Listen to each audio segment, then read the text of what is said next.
Any better? Yep, I can totally hear you now. Okay, good audio now too. Yeah. All right, that was it. The browser, I guess. Sounds good. All right. Well, Steven, welcome to the show. I know this is kind of an impromptu sort of interview, but I thought there was enough interest on your site, to conduct an interview. I like what you're doing with health, and I wanted to spend a little bit of time talking about your holistic approach and how you approach fitness and lifestyle and nutrition to to, I suppose, not only yourself but the people around you. So can you maybe explain how you started into this line of lifestyle? Absolutely. Gosh, I come from a military background, and I've always been involved in athletics and fitness, and also been a foodie. My mother kind of gave me that influence early on, and I love everything about food, and being into fitness and being an athlete kind of was a natural progression that led me, with that combined with my love for food, just led me into nutrition later on in life. And I just had an interest in, about food and what it did for our bodies, and it just from reading.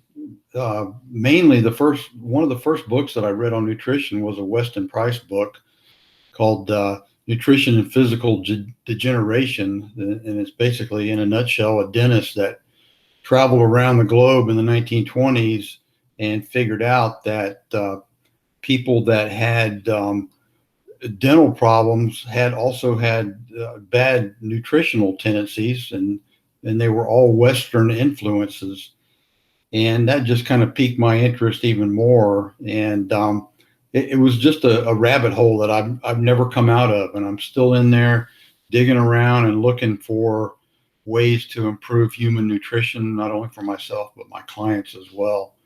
And it's going to be a lifelong interest. I mean, the the other possibilities and the connections I've made through nutrition are just, they're endless, and they're just going to continue for the rest of my life. And the more people that I can take along with me and influence and help their health and wellness, the better. And I've seen it happen over the last 10 years of just the people that I've worked with. And I've had the privilege of owning a gym at one point, and being able to reach and influence a lot more people that way with nutrition and training. I'm also a personal trainer.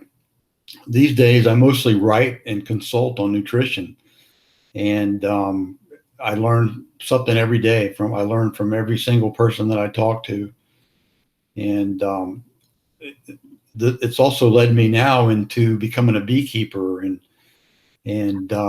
Oh goodness. Well, let's bite off just one thing at a time, right? Before we get into the beekeeping, which that's fascinating, by the way. But let's spend some more time on the fitness part of it, and actually the nutrition side of it. Okay. I in terms of commonality, I share some background with you. I was an athlete, and I look back on my life, and I think that the most dedicated I was to a nutritional program was when I was single.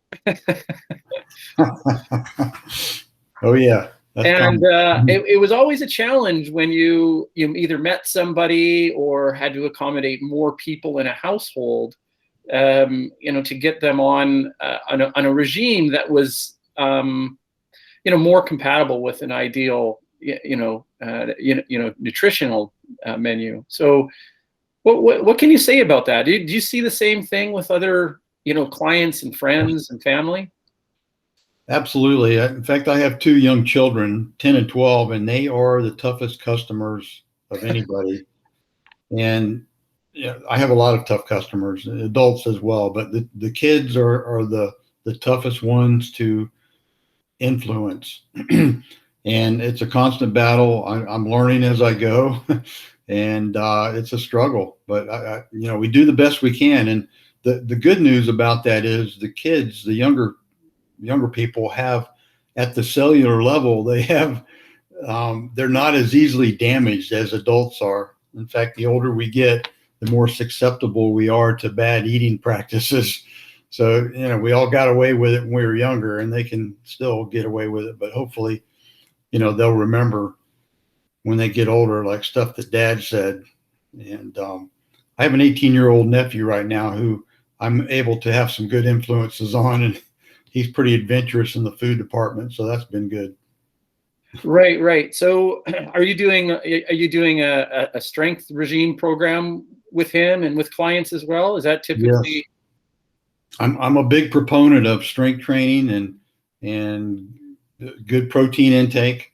I'm 60 years old, and I've got to get things right. And I've been experimenting on my own body for a long time, and I've got a high mileage body, but I've done pretty well with it in the later years, and I'm going to keep learning on that. It's kind of the new crave right now, at least in some academic circles, is this intermittent fasting. Are you versed in that, or do you have any insight into the intermittent fasting models and rationale? Yes, it is. It's not really a new thing, but it's made a return actually. It was used maybe 100 years ago for different illnesses and things, and it has made a comeback. And it's something that humans have dealt with for as long as humans have been around, feast and famine. And I have been practicing intermittent fasting for about 10 years now, and I've taught a lot of other clients how to approach it, and they've had great success in their own dietary regimes. And I do intermittent fasting almost daily. Usually 16 hours is my window. I've done longer. I've done days at a time. Usually once a month I'll go on a 24-hour fast. But there's so many. In fact, there's so much scientific new discoveries coming up all the time.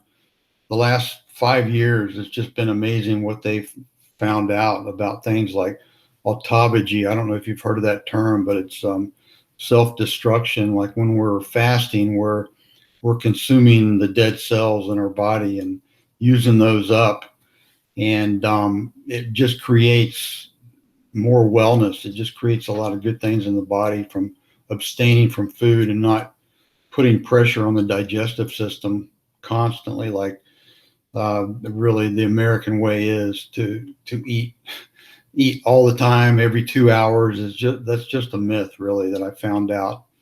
And I'm very thankful to have gotten into this field, to have learned a lot of these things that have done wonders for my own body as well as others I work with. Yeah, that's interesting. Well, I had this heuristic of thinking about the intermittent fasting as a way to help regulating your insulin, your sugar levels, blood sugar, right? yeah. Sort of like putting it back on track again. And So yeah, you agree with that. Is there anything you wanted to add about the the blood sugar in the body? Yes, that's a very good point. I mean, and I have a blood sugar test kit. It's a glucose testing glucometer. And I've been using that thing for probably 5 years, just experimenting with my body, testing different foods and beverages to see what my blood sugar does.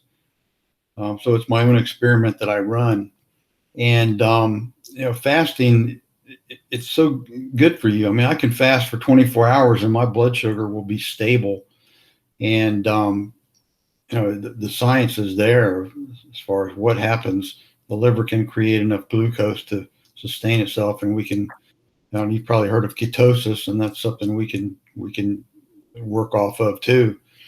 And there's really not a downside unless you're like a pregnancy, or you're on a weight gaining program. They're just intermittent fasting, I think, is good for most everyone. And it's not that hard. I mean, it's just, you don't do anything. You just don't eat. And 16 hours is very reasonable. You go through the night and then you don't eat it again until maybe noon, for lunch. And Hmm. you got a 6-hour window of eating. That's not unreasonable at all. Yeah, well, it's good that we talk a lot. I mean, this part of the show about the nutritional side of things, because I think I'm from Canada, and you're in the United States, and what happens is that together we're as countries we eat maybe excessively in North America, right? Oh yeah. And by North America, it's funny because Mexico is actually part of North America, but largely when people refer to it, they refer to the top two countries as opposed to the one on underneath us, right? Mm-hmm. And so I would say that the obesity. I mean, this is nothing that's new, but obesity and heart disease and diabetes and all these types of things are really like a modern disease, I suppose, like in terms of the emphasis of them, right? Yes. So we're doing that to ourselves. Wouldn't that be the case? Absolutely. I totally agree on that. Yeah. It's autoimmune disorders. I mean, it's all modern diseases that people didn't used to have. I mean, we're creating it. It's all self-inflicted. So many things just by making a few dietary changes could change someone's health for the better. But people, old habits are hard to break, and it's hard to break the mainstream way of thinking as well. I'm involved in the Weston Price Foundation, and it's a lot. I have people reaching out to me all the time, and a lot of times it's recovering vegetarians, believe it or not. Really? Yes. Coming in and wanting to know how they can improve their health, and I deal with people that are having weight issues and the other associative diseases that go with that and complications. Yeah, let's talk about protein for a while, because it is something that is a bit of a challenge, for me, because I'm a big climate change guy, and I want to be aware of everything from overfishing to the large mass protein slaughterhouses and stuff like this, right?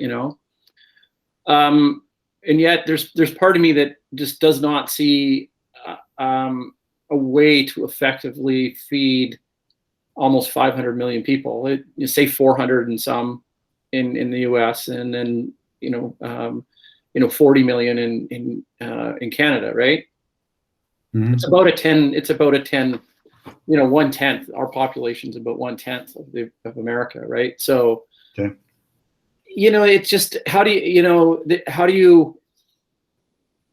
you feed? Not everybody can buy sustainable meat or like free range, chickens and healthy organics all the time. I mean, I try and do as much as I can, but I just don't know if it's actually sustainable from an industry standpoint as of yet. Mm-hmm. What are your thoughts on that? Yeah, it's interesting too, because I used to think that way too, until I got more involved in the farming community that I am, and I'm a resource guy for the Weston Price Foundation, and what I do is when people reach out looking for local food resources, really it's farms like eggs and meat and milk and all these farm products that are readily available in this area and a lot of areas of the U.S. and Canada as well. These farms, and they're the only farms that I deal with, they have what's called regenerative agriculture, and they're small farms usually, but they produce a lot of food, and it's something that the general population doesn't even realize. When you think of a farm of the conventional farms, like big giant houses where animals are kept inside of feedlots and fed mass-produced feed, and they're not out grazing on pasture like they are supposed to be. And the carbon footprint is just so much better because they're creating their own fertilizer, they're converting sunlight to human food. And when you look at regenerative agriculture in that light and get involved in it, you see how this type of farming can feed so many more people. And, we've taken so much land now and destroyed it that used to be good farmland. This earth can support plenty of humans if it's done right and not abused. And that's what I'm seeing in my job and what I'm doing now with helping people find food resources and visiting these farms and conducting business with all these local farms. And by promoting that, and bringing awareness, I think it would be really helpful to get people more on board with that. I've brought a lot of people into the farming community and brought in customers to these local farmers as well. If that makes for you. Yeah, that's really interesting. Now, maybe we could talk a little bit about what kind of recipes. The food looks really great on your site. It looks really like very healthy, but it looks appetizing. It looks like something I'd want to sit down and eat. Thank you. Well, and here's the thing before I get you to ask about it, is that if I find that I was talking to my wife about this just today. We were in the grocery store, and I think I went on a stint of some healthy potato chips.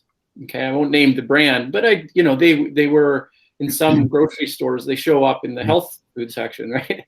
Yes. But after a while, I kind of got tired of them, and I said to her, I said, organic, good whole food and cooking, you never seem to get tired of that. You know what I mean? It doesn't not like it, all of a sudden after eating it for 3 months, you get tired of it and you think it doesn't taste very good anymore. But some of the crappy food does. There's a reason for that too. I mean, the modern food industry is, they're there to make a profit. It's there for money-making purposes, not to make you healthier. And whatever they can do in the marketing to make it look more palatable, they're going to do that. And I tell clients this, you're going to spend more on food up front, but ultimately you're not, because you don't have to eat such a quantity or volume of food when it's nutrient dense. And like you said, you don't get tired of nutrient dense food because your body craves that. But there's a reason you can eat bags and bags of potato chips. They're devoid of nutrients, and they're designed for you to buy and eat more and make money for the company. So there's, at the molecular level, really, there is a reason for that. And I tell people, hey, don't eat the free food when you go to a restaurant, because it's free for a reason. The chips and bread, it's not doing your body any good. Yeah, even when I was a young lad and having salad on my plate, you'd eat the iceberg lettuce, and it, I realize now it has absolutely no nutritional value, or watermelon even, Right. It's not bad for you per se, but it's just, like you're chewing into a big piece of water, Yes. So, but it hydrates you. I guess that's the idea.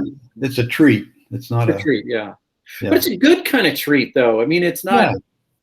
One thing that we've done with our family is we've actually really switched over to water. And I was in the restaurant the other day, and everybody's emerging back into the the restaurant environment again. And you look around, and I don't see anywhere near the drinks. Like, a lot of people are drinking water.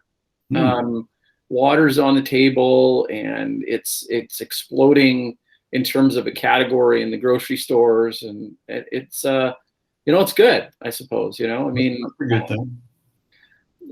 When I was younger, I don't know about you, but there was always juices and juice boxes, and almost felt like, as a kid, I felt like I was ripped off if I had to drink water, right? Yeah. Oh yeah. Who ever heard for paying for water either? That was ridiculous.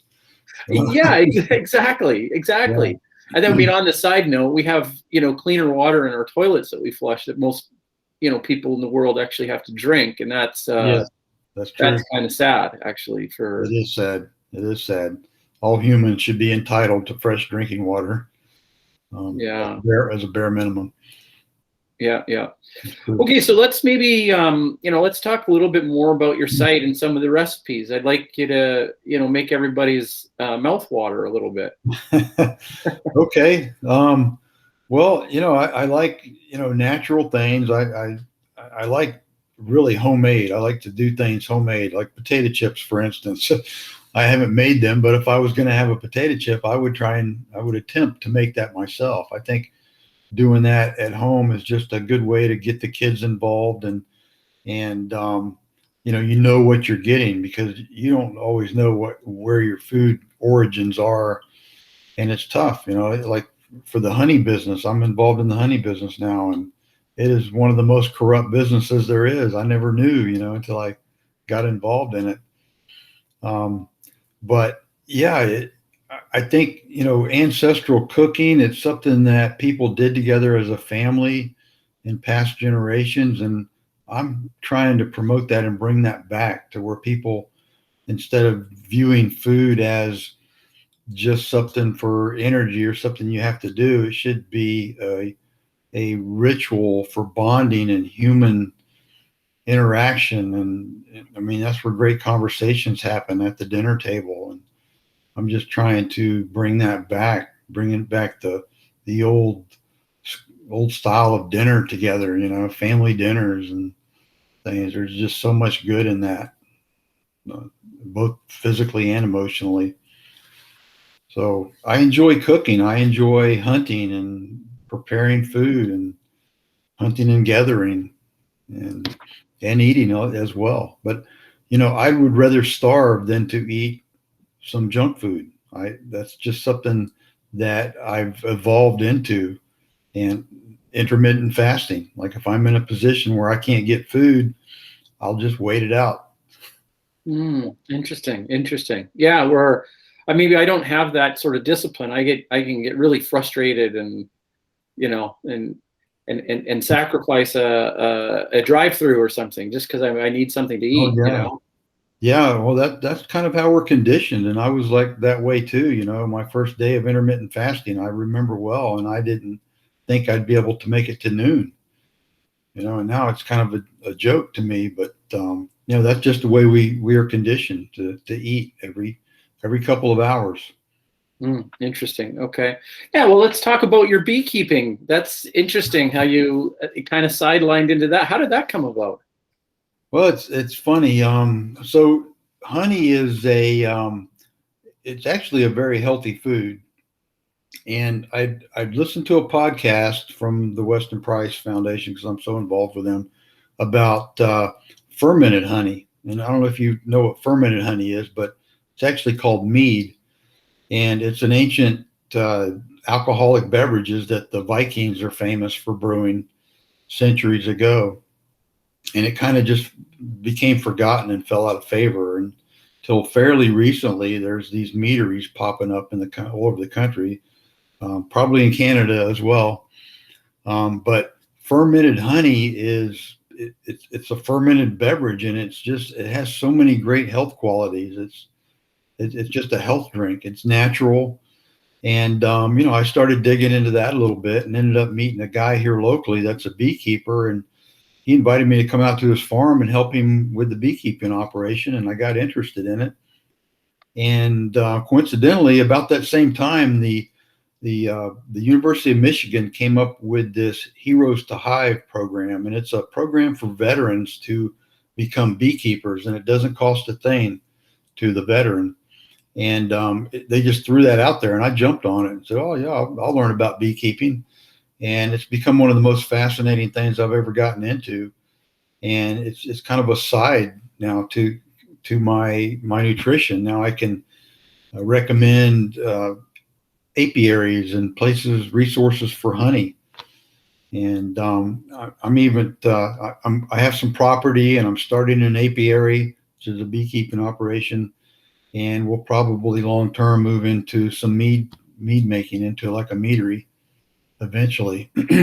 But it all goes together with my nutritional concepts too. It's all natural, and honey is just a great resource. And come to find out too, another reason for being passionate about it is there's such a demand for honey in the U.S., but there's a great shortage. And the U.S. is one of the biggest importers of honey, and most of that honey is counterfeit, and it comes from around the globe, and it's such a corrupt operation that it's a lot of it is syrup, and it's mixed with other things, so you don't really know what you're getting. But I advise people to shop locally, and I actually vet these apiaries and go and visit the farmers and talk to them before I recommend them to clients or customers that are looking for good local honey. And I've just become really involved in that business now, and I'm going to be more so in the near future. That's really interesting. It does seem like it's something that can scale too. If people are trying to do something more at a community level. I mean, it's not like there would be a limit to the amount of, if you've got the space and you have the ability to, to produce something and set up, what did you call it? Apiary?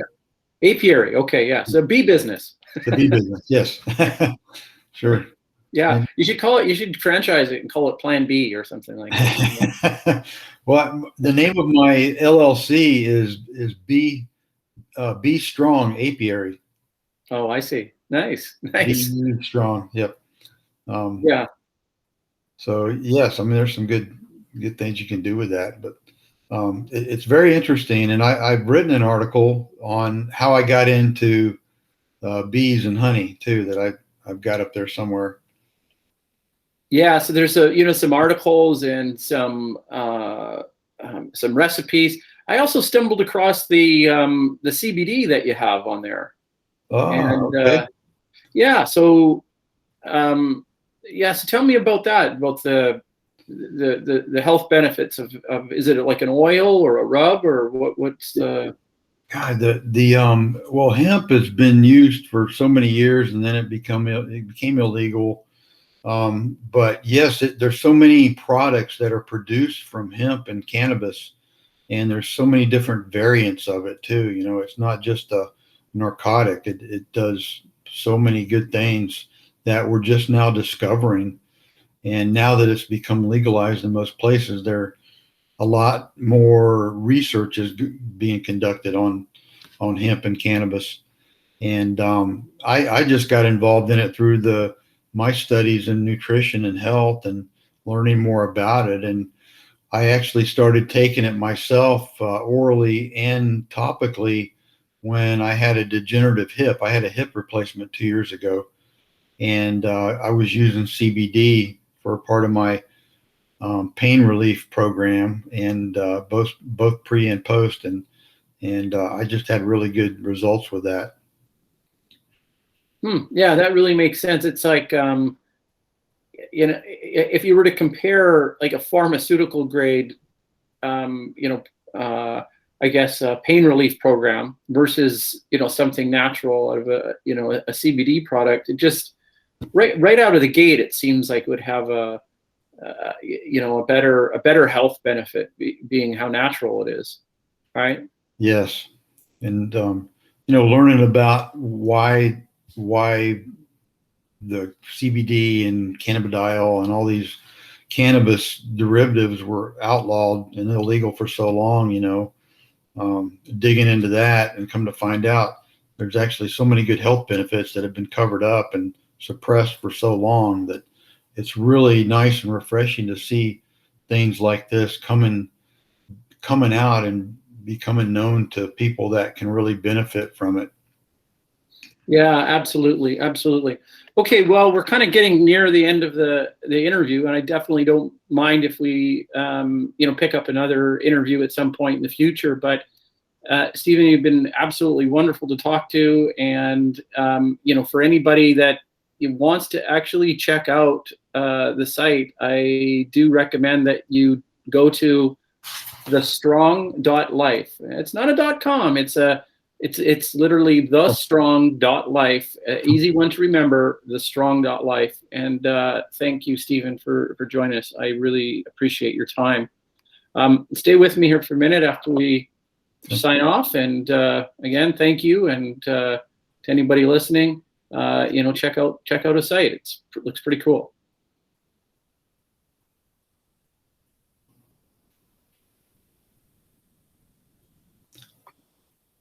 Well,